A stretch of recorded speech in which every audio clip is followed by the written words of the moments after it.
Welcome to our session Environmental Analysis, Industry Environment. My name is Professor Dr. Mario Glowik. Industry groups consist of firms with similar missions, organizational structures, value-added activities, and strategies related to their products and services. The industry or task environment is a set of industry-specific location factors that directly influence a firm in its competitive position relative to local rivals and, logically speaking, its market entry and penetration strategy abroad.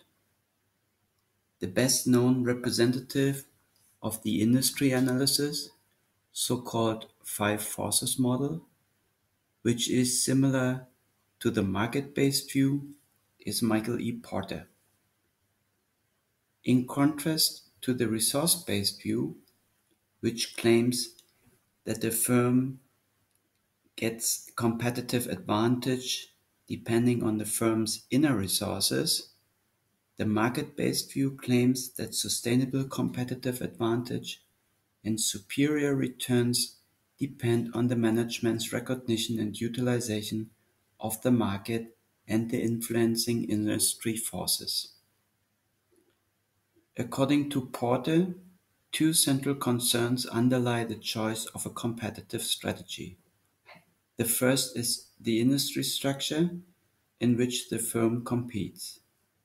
Industries differ widely in the nature of competition, and not all industries offer equal opportunities for sustained profitability.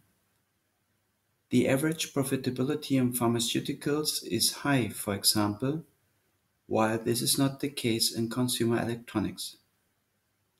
The second central concern in a competitive strategy is the firm's positioning within an industry. In each industry, the nature of competition depends on five competitive forces, according to Porter. First, the threat of new market entrants. Second, the threat of substitute products or services. Third, the bargaining power of suppliers. Fourth, the bargaining power of buyers. And fifth, the rivalry among the existing competitors. A firm's performance is limited by these specific industry properties.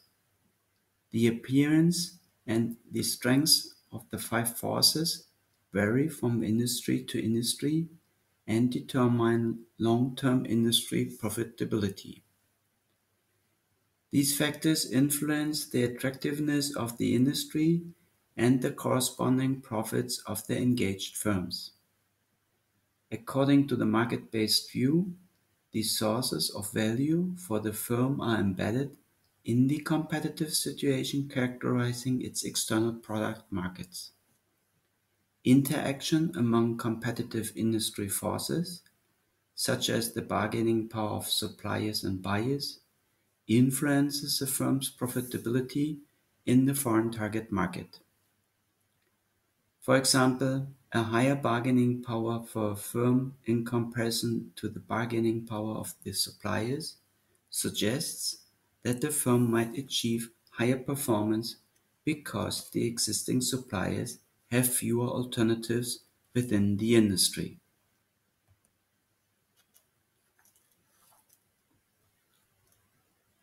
Competitive dynamics are also influenced by barriers to entry resulting from the structure of the market. An industry environment that has high entry barriers is attractive to enter and provides, at least temporarily, higher returns for the existing companies, which take advantage of limited foreign competition. Transactional risks related to market entry in foreign target markets arise as a result of the behavior of local firms, which may take action to maintain or increase entry barriers through offensive price strategies or lobbying their local governments.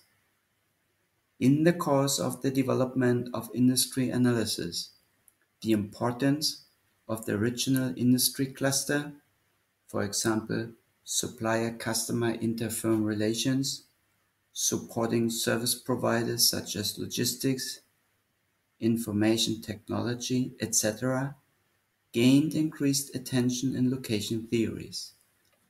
For example, for a firm considering a market entry through foreign direct investment, it tends to be more efficient to locate its production site close to existing local industry networks with access to an existing supplier instead of operating from a distance.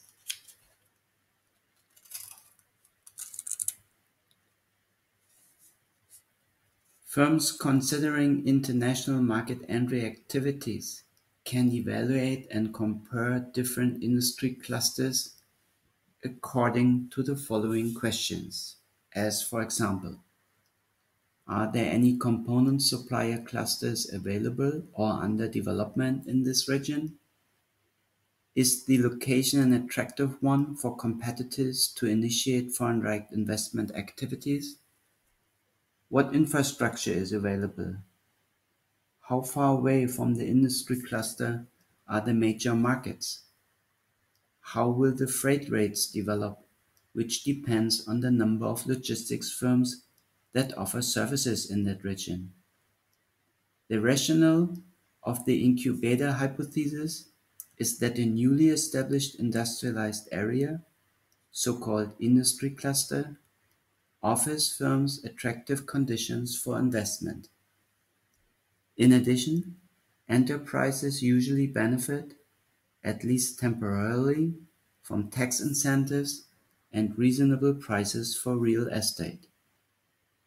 Through concentration in a cluster, firms create economies of scope by sharing storage facilities as well as transportation, which facilitates exports and imports.